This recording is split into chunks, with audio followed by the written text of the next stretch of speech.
शादी के बाद विदाई का समय था। नेहा अपनी माँ से मिलने के बाद अपने पिता से लिपट कर रो रही थी। वहां मौजूद सब लोगों की आंखें नम थीं। नेहा ने घूंघट निकाला हुआ था। वो अपनी छोटी बहन के साथ सजाई गई गाड़ी के नजदीक आ गई थी। दूल्हा अविनाश अपने खास मित्र विकास के साथ बातें कर रहा था। विकास ने कहा, यार अविनाश, सबसे पहले घर पहुंचते ही होटल चलकर बढ़िया खाना खाएंगे। यहाँ तेरे ससुराल में खाने का मजा नहीं आया।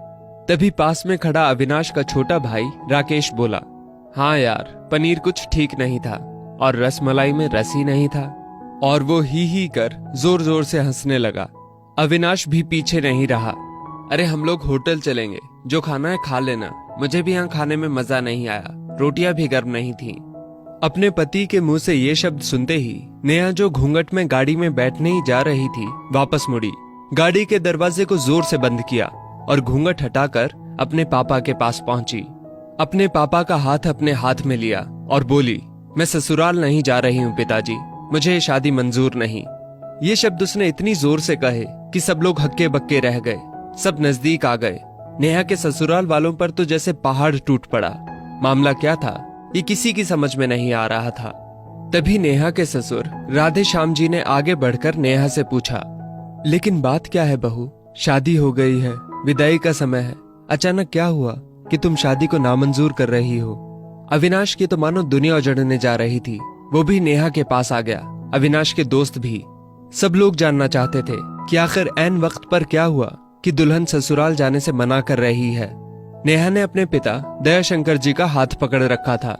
नेहा ने अपने ससुर से कहा, बाबूजी, मेरे माता पिता ने अपने सपनों को मारकर हम बहनों को पढ़ाया, लिखाया व काबिल बनाया है।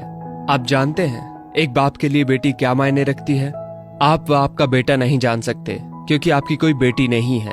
नेहा रोती हुई बोले जा रही थी, आप जानते हैं मेरी शादी के लिए व शादी में बारातियों की आवाभगत में कोई कमी न रह जाए, इसलिए मेरे पिताजी पिछले 1 साल से रात को 2 से 3 बजे तक जाग कर मेरी माँ के साथ योजना बनाते थे।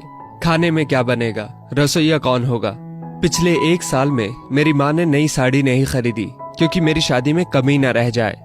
दुनिया को दिखाने के लिए अपनी बहन की साड़ी पहनकर मेरी माँ खड़ी है। मेरे पिता की इस 150 रुपए की नई शर्ट के पीछे बनियान में 100 छेद हैं। मेरे माता पिता ने कितने सपनों को मारा होगा, ना अच्छा खाया ना अच्छा पिया। बस एक ही ख्वाहिश थी कि मेरी शादी में कोई कमी ना रह जाए।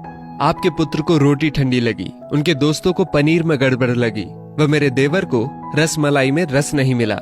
इनका खिलखिलाकर हंसना मेरे पिता के अभिमान को ठेस पहुंचाने के समान है। नेहा हाँफ रही थी। नेहा के पिता ने रोते हुए कहा, लेकिन बेटी, इतनी छोटी सी बात। नेहा ने उनकी बात बीच में ही काटी और बोली, ये छोटी सी बात नहीं है पिताजी। मेरे पति को मेरे पिता की इज्जत नहीं। रोटी क्या आपने बनाई? रसमलाई, पनीर, ये सब केटर्स का काम है। आपने दिल खोलकर वह हैसियत से बढ़कर खर्च किया है। कुछ कमी रही तो वो केटर्स की तरफ से। आप तो अपने दिल का टुकड़ा अपनी गुड़िया रानी को विदा कर रहे हैं। आप कितनी रात रोएंगे क्या मुझे पता नहीं। माँ कभी मेरे बिना घर से बाहर नहीं निकली। कल से वो बाजार अकेली जाएंगी। जा पाएंगी? जो लोग पत्नी या बहू लेने आए हैं वो खाने में कमियां निकाल रहे हैं। मुझ में कोई कमी आपने नहीं रखी। ये बात इनकी समझ में नहीं आई।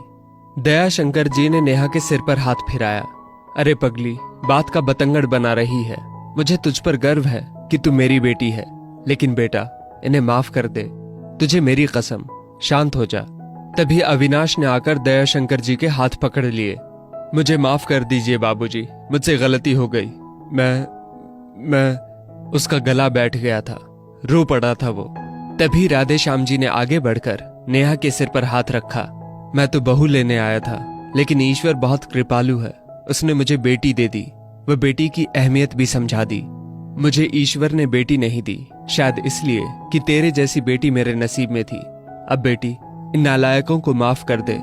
मैं हाथ जोड़ता हूँ तेरे सामने। मेरी बेटी नेहा मुझे लौटा दे। और राधे श्याम जी ने सचमुच हाथ जोड़ दिए थे। वह नेहा के सामने सिर झुका दिया। नेहा ने अपने ससुर के हाथ पकड़ लिए। बाबूजी, राधे श्याम जी ने कहा। बाबूजी नहीं, पिताजी। नेहा भी भावुक होकर राधे श्याम जी से लिपट गई थी। दयाशंकर जी ऐसी बेटी पाकर गौरव की अनुभूति कर रहे थे। नेहा अब राजी खुशी अपने ससुराल रवाना हो गई थी। पीछे छोड़ गई थी आंसुओं से भीगी अपने माँ पिताजी की आंखें, अपने पिता का वो आंगन जिस पर कल तक वो चहकती थी, आज से इस आंगन की चिड़िया उड़ गई थी किसी दूर प्रदेश में और किसी पेड़ पर अपना घरौंदा बनाएगी। एक बेटी माँ बाप का अभिमान व अनमोल धन होती है, पराया धन नहीं। कभी हम शादी में जाएं तो ध्यान रखें कि पनीर की सब्जी बनाने में एक पिता ने कितना कुछ खोया होगा व कितना खोएगा। अपना आंगन उजाड़कर दूसरे के आंगन को महकाना कोई छोटी बात नहीं। बेटी की शादी में बनने वाले पनीर, रोटी या रसमलाई पकने में उतना समय लगता है जितनी लड़की की उम्र होती है। ये भोजन सिर्फ भोजन नहीं, पिता के अरमान व जीवन का सपना होता है। बेटी की शादी में बनने वाले पकवानों में स्वाद कई सपनों के कुचलने के बाद आता है, वह उन्हें पकने में सालों लगते हैं। बेटी की शादी में खाने की कद्र करें। दोस्तों, इस वीडियो को लेकर आपकी क्या राय है, नीचे कमेंट करके जरूर बताइएगा। और अगर आपको ये वीडियो अच्छी लगी हो तो इस वीडियो को लाइक करिएगा, शेयर करिएगा ज्यादा से ज्यादा लोगों तक। और ऐसी ही और भी इंस्पिरेशनल वीडियोस के लिए सब्सक्राइब करें हमारे YouTube चैनल को और Facebook पर फॉलो करें हमारे पेज को। धन्यवाद।